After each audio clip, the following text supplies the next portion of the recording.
filter beer tanks that, as I mentioned downstairs, are tasted around the clock really by our managers before they're released, but then we taste them as a panel up here to make sure that the quality and consistency is there and that they meet the brand profile. And then we taste our packaged beers. So what I have here today are some filter beer tanks that were just filtered yesterday and today, one of them just this morning.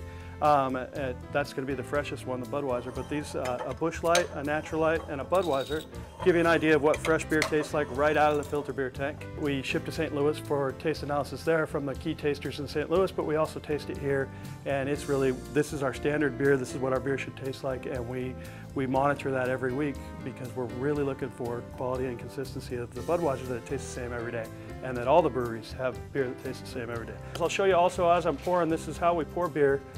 For taste. We don't pour it all the way up. We pour it starting on the edge, but then really right down the center to create a nice collar of foam.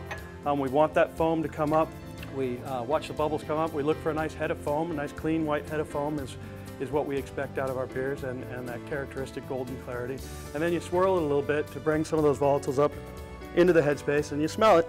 And what you should smell in there are nice, a little bit of hops and a little bit of the kind of fruity esters that come off of a fermentation. The best part, I think, of our Beer Master tour here that people go through is that they get to go out on the floor and taste beer right out of the filter beer tank, which is a pretty special thing to be able to do because you're tasting beer before it's even been packaged.